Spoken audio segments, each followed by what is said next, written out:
There's something weird going on with Walmart. Are we now seeing the true form of one of the world's largest companies? Is Walmart an entity of the government, operating in the private sector, meant to usher in martial law? Is its purpose found even in its name? I will take you through 6 facts that expose Walmart's deep connection to the US government and its preparation for mandatory RFID chipping and martial law coming to the US. I would highly advise you to listen carefully to this entire video. The information contained in it is extremely important.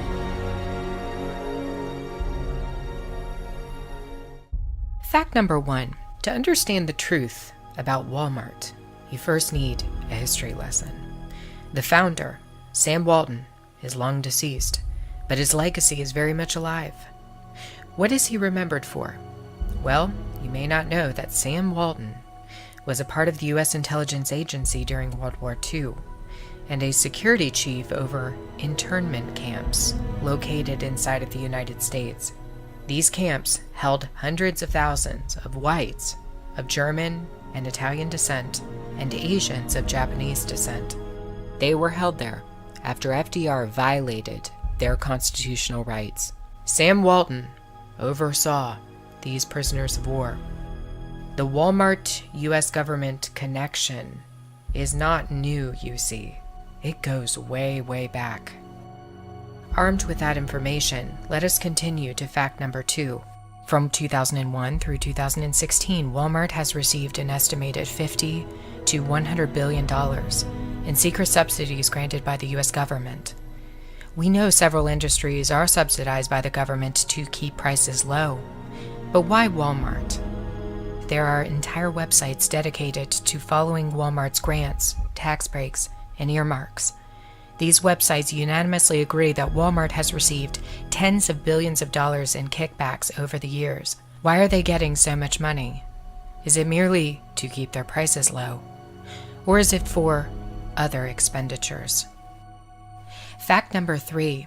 Walmart has struck a deal with the U.S. government, hiring 130,000 reserve, active duty, and veterans in the United States over the past 3 years. A massive force of highly trained and skilled soldiers.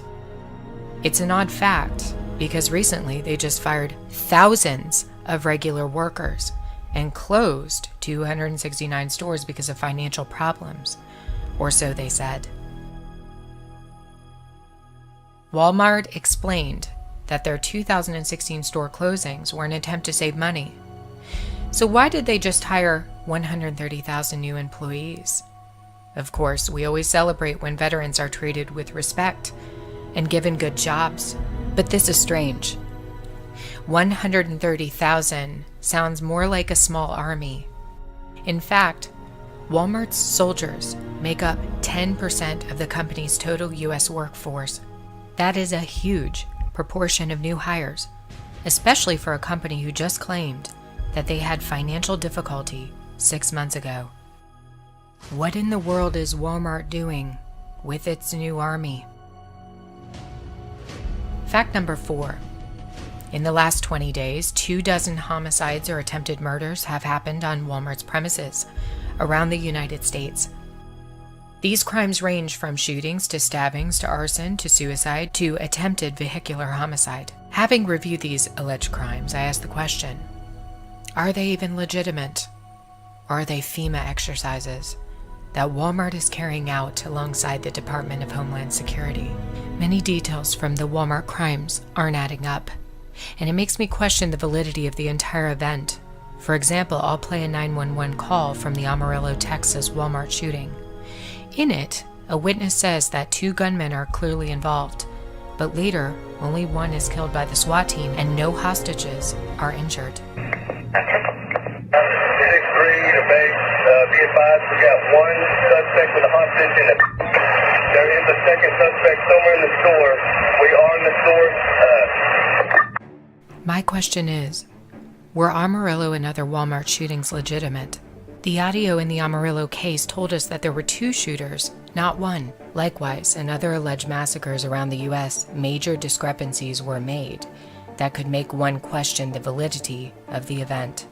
In San Bernardino, there were supposed to be 3 shooters, not 2. In Orlando, it was reported early on that 1 or 2 additional people were involved in the 3-hour rampage. People interviewed claimed that the additional people were holding the door shut to prevent escape of clubgoers, yet police insist only Omar Mateen was involved. Why do these police reports contain so many contradictions to the witnesses of the event? Are these DHS exercises in preparation for an outbreak of anarchy in America? Fact number 5. Let's revisit a major point I brought up in a prior video about Walmart. The discounter is literally in the back pocket of the US government, cooperating on a variety of different initiatives. One of these was a massive introduction of RFID chipping into Walmart's supply chain back around 2003, introduced alongside the Department of Defense. Why was the DoD involved with Walmart on RFID? Walmart was also cooperating with DHS Secretary Janet Napolitano on an initiative to report suspicious people in their facilities. Why is the DHS working with Walmart on this? Additionally, several former Walmart executives are currently working for the U.S. government in FEMA positions in emergency preparedness. For example, Walmart disaster manager Brian Coons was appointed to spearhead Florida Emergency Response and Disaster Readiness Divisions. Why are these former Walmart executives being promoted in the government to major positions of disaster response? Fact number 6. Walmart has recently cooperated with Omar Mateen's former employer called G4S on initiatives in its U.S. stores involving security. Could there be a connection between what happened in Orlando and Walmart? Before I address this, I want to caution viewers. Please do not believe what you are being told on television about Orlando. The elites have already gotten what they want, and that is an outcry for heightened security. In order to have security, they'll have to take away guns. They'll have to use more biometrics and RFID to track you. They'll have to put up more cameras to watch you. We're living in 1984. Fear incited by Islamic terrorism is their tool of choice to get you to give in. Notice the cry for gun control after Orlando, the cry for more security. Do not be fooled by their agenda. The lamestream media has convinced everybody about Mateen's radical Islamic ties in order to scare you. I am not interested in the misleading Islamic terrorism narrative that began in 1945 and accelerated in 2001. The narrative is the same. Islamic terrorist attack happens, followed by calls for more gun control, the Patriot Act, more internet monitoring, more cameras, more things to stop a future event like this from happening. It's the same response every single time. Once bin Laden got old, once he didn't cause the fear that they needed him to cause, they got rid of him. And then they created scary ISIS. Mateen's ISIS connection is a fabrication to get you to submit. I'm not buying it. I am more interested in his 9-year career with a company called G4S, which is the largest security company in the world. If you've ever seen the movie Resident Evil, G4S might bring to mind the Umbrella Corporation, a secretive organization that operates in the shadows. G4S is the 3rd largest employer in the world with a virtual stranglehold over cybersecurity and cyber data in almost every country. It does have other interests, however, including RFID chipping. The company states on its website that one of its goals is to use RFID to track assets and people anywhere in the world. Back in 2011, G4S put in a patent request with the US government for an RFID device that would be used to track people who were incarcerated. No joke. The RFID device is tamper-resistant, worn on the hand or wrist, and is meant to tag and follow prisoners. The patent was just made public in February of 2016, and now G4S will work closely with Walmart. An article published in April of 2016 indicates that Walmart and G4S quietly signed a deal, an agreement on a huge initiative that will change Walmart's entire system of payment in all stores. There will be a gradual rollout of the new system until it is fully implemented. In conclusion, I believe there is beyond ample evidence to suggest that Walmart is serving a major purpose as we head toward the Martial State.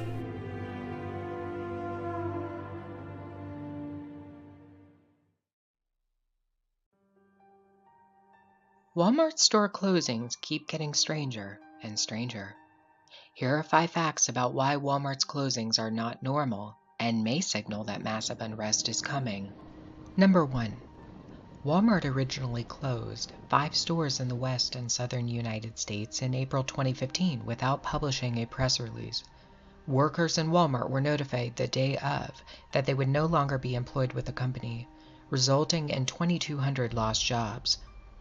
No employee was offered an explanation, and only after significant pressure did Walmart finally put out a very strange press release.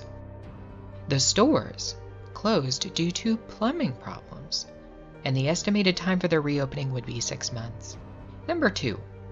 Walmart announced that in 2016 it would close an additional 269 stores around the world. 154 of them would be in the United States, but a lesser-known statistic might actually be more important. And this is the fact that Walmart closed 10% of its stores in Brazil this year. Brazil is currently in a huge economic recession that is quickening to a depression. Dilma Rousseff of Brazil has called for Brazil's military to marshal the streets of large cities due to rioting, protests, and widespread distress. If Walmart's closings in Brazil are any indication of what's coming, then America has much to be concerned about. Number 3. On top of the 269 store closings in 2016, Walmart has closed additional stores for unusual reasons, including a Wiley, Texas Walmart, which was hit with hail damage during a storm. Walmart announced that the store would be closed until further notice. Those sources noted that the hail was marble-sized and did not cause damage to the Walmart in Wiley. Yet, the Walmart closed anyway. Additionally, brand new Walmart stores across the nation are being shuttered. Walmart claims that this is because of their sharpened focus on portfolio management. The store opened just 12 short months ago, the big ribbon cutting attended by local officials. Now the new neighbor they welcomed with open arms will shut its doors for the last time in just 2 weeks. Why would you go to the expense of building a building and putting a store, and then all of a sudden, and they tell their employees they got 2 weeks? Interestingly, just last month, Google, a known partner working alongside the CIA, accidentally leaked a map showing nearly every Walmart in the United States permanently closed. Naturally, the lamestream media did not report this, but an Arkansas local newspaper did. Google was quick to explain that the map was just an accident, and that it was working to fix the problem. Yet it is strange that only Walmarts were shown to be closed on the Google Maps, perhaps a glimpse of a future reality. Number 4. After store closings in 2015, several observers noted that there was a ton of security outside and surrounding the Walmart stores. In fact, there was 24-hour surveillance. Later, FBI and Department of Homeland Security vehicles were photographed outside of the store. And not only this, but tanks, Humvees, and military helicopters were seen around these Walmarts. The stores were emptied of their contents, literally millions of products, and razor wire was erected around the sites. the pharmacies of these Walmarts were left open, and certain individuals who went in to fill their prescriptions took photos of the stores from the inside that were gutted, the walls not having any products on them. Now, it appears that Walmart is doing the same thing with at least 269 additional stores. One Walmart in Montana has already been transformed into a prison, while other Walmarts, including one in the state of Ohio, look like they have become detention centers. A video from 2010 posted by Janet Napolitano of the Department of Homeland Security proves that a relationship has existed between Walmart and the government involving Homeland Security. Hi, I'm Janet Napolitano, Secretary of the Department of Homeland Security. Homeland Security begins with hometown security.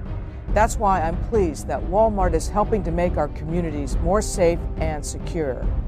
If you see something suspicious in the parking lot or in the store, say something immediately. Report suspicious activity to your local police or sheriff. If you need help, ask a Walmart manager for assistance. Why Walmart, one of the biggest retailers in the world, is intricately involved in the DHS is a mystery. Number 5. What you may not know about Walmart might actually shock you. Walmart is an industry leader and pilot of biometric and RFID technology, becoming one of the first Fortune 500 companies to employ RFID throughout its supply chain. Back in 2012 and 2013, Walmart brought Solo Health stations into their store and announced that they were a part of an Obamacare initiative. What very few people took note of was the machine's ability to scan RFID chip technology. Specifically, it had an apparatus underneath the machine that was used to scan RFID chips and to collect huge quantity of data on individuals. An RFID chip was one method of activating the machine's memory, which allowed it to store data on literally thousands upon thousands of people who used it. The Solo Health machine has been under quiet production for many years, with Walmart as a pilot company testing out these machines. Much of what Walmart has done with Solo Health stations has gone under the radar. And in case you don't believe me, I want to read an article from an online publication called Modern Materials Handling. They document that Walmart and the Department of Defense have a long-standing partnership on RFID technology initiation, going back to the early 2000s. This partnership was to track items as a part of the supply chain. This article goes on to speculate that RFID will be introduced on a much wider scale in 2016, and that RFID needs to be reinvented. Walmart and the Department of Defense have worked together on this. So was RFID just a project to track items, to track products in the store? Or perhaps was it for another reason, to track something else? Are Walmarts now transitioning to their true purpose?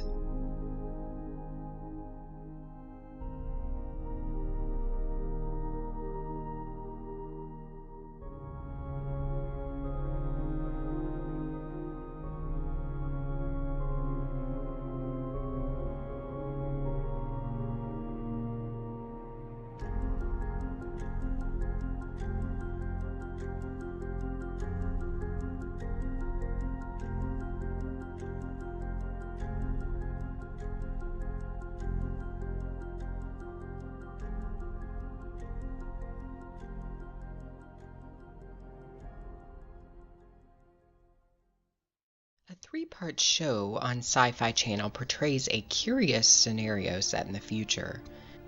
Childhood's End is a television show based on the 1953 novel by the great Arthur C. Clarke, a science fiction writer. This show aired just recently in the midst of the holiday season for many. At a time when many remember the birth of Jesus into the world, Sci-Fi Channel decided to air a show that depicts alien disclosure, the arrival of a satanic look-alike, and the eventual destruction of the world by fire. The themes contained in Childhood's End show an agenda is underway. It has been for quite some time. Clark's novel is centered around an alien disclosure, where an armada of alien vessels make contact with the Earth. The aliens claim that they have come for the purpose of assisting humanity through a golden age, a utopia, a time of peace, security, and prosperity for all upon the Earth. Not all of the people accept this utopia. Some of them protest because they believe in the God of Scripture. In the show, one of the characters' mothers kills herself because of the disclosure. She views her faith in God as incompatible with disclosure of alien life. Despite these people, these protesters, a vast majority of the world is accepting of the utopia, and many abandon whatever faith they once had in the notion of God. The aliens and the people of Earth commonly refer to this time period of peace and prosperity on the Earth as the golden age of humanity. Literally, that's what they say repeatedly throughout the show. People never seem to get sick in this golden age. There is no war either. There is one who is appointed as the supervisor of Earth, one who helps to usher in the golden age of humanity. His name is Corellin. For many years, the people of Earth never see him.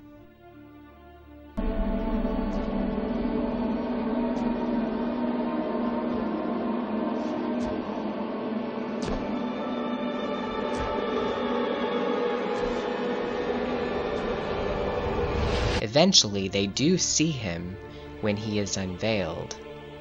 Corellin tells one of the characters the reason why he does not disclose his appearance to the people of Earth. It's because they are not ready to accept what he looks like. But later in the show, he is revealed. What's interesting about his depiction in the show is that it is different from the way he is depicted in the book. In fact, a New York Post article wrote that the director of the show intentionally manipulated Corellin's look, changing him from an alien profile to a character that literally looks like a rendering of Satan.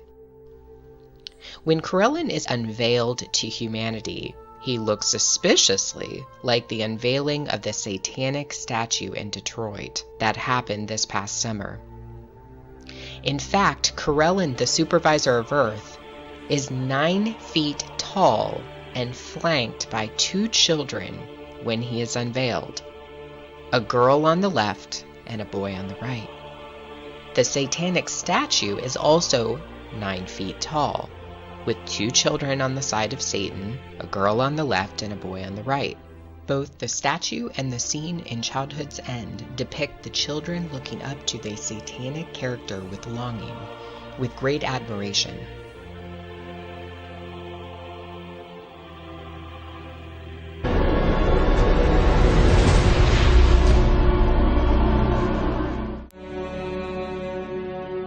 Hello? There is no need to be afraid. It is Corellin who will be overseeing the Golden Age, the evolution of humanity, and the transition to peace and prosperity. He has an interest in the children of Earth. It's later revealed that these children are no longer the property of humanity and are not fully human anyway. They are taken away from their human parents. The parents are left to face the apocalypse.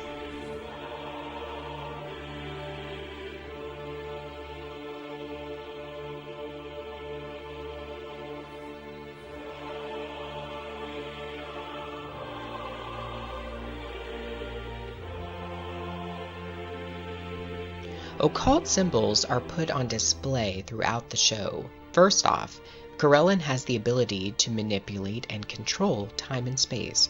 He does this on many occasions for the purpose of ensuring that humanity enters the Golden Age without any issues.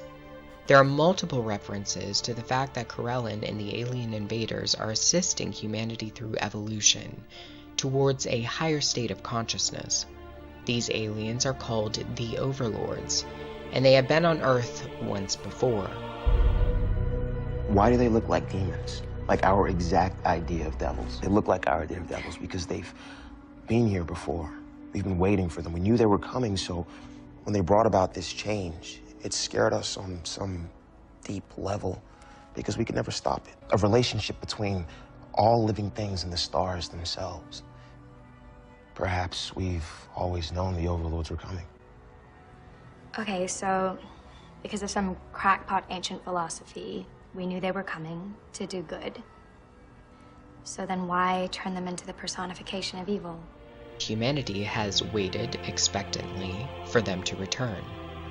They are not on Earth for the purpose of destroying the Earth, but to do good. They happen to look like the human conception of demons, but according to one character, humanity has incorrectly associated these creatures with evil. Other occult symbols like the eye, the pyramid, the as above so below, repeat references to the Golden Age. These symbols show up on multiple occasions. In one scene, we see a man is saved from being shot when the supervisor of Earth, Corellin, intervenes and completely halts the dimension of time. After this, Corellin opens a door, a way out, a way for this character to escape the crisis he is in. Behind the door is a paradise, and the man decides to walk through the door. Both of my channels have focused on the use of doors as a symbol, how doors are used to portray when constraints of time and space have been overcome. Here it is Corellin who has manipulated these dimensions. Can you tell me what this means? Jennifer, what do you see? I see all.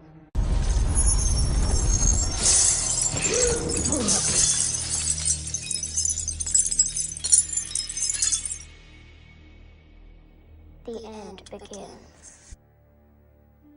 The man who questions the little girl is holding the all-seeing eye with a pyramid. We also see the eye of Ra and a $1 bill that is flipped over. The director was intentional here, portraying the Novus Ordo Secularum right before the little girl named Jennifer says, quote, "I see all," unquote. Jennifer is the living human form of the eye, the advent of the eye in human flesh. She is the one who destroys the earth at the end, while Corellin is depicted as attempting to save species of animals off of the earth before its destruction. He takes these animals in his spaceship back to his home planet, where they will be preserved. Childhood's End shows the eventual destruction of Earth with fire. The utopia that all of humanity accepted didn't last. The era of peace and safety ended in decimation. One has to wonder whether this novel, adapted into a television show in 2015, was intentionally pointing us towards something that is coming. We are in the year of light, the Anno Lucius. A supervisor of Earth is coming. He is the Lord of the world. He is not Jesus Christ the Lord. Do not be fooled by their agenda.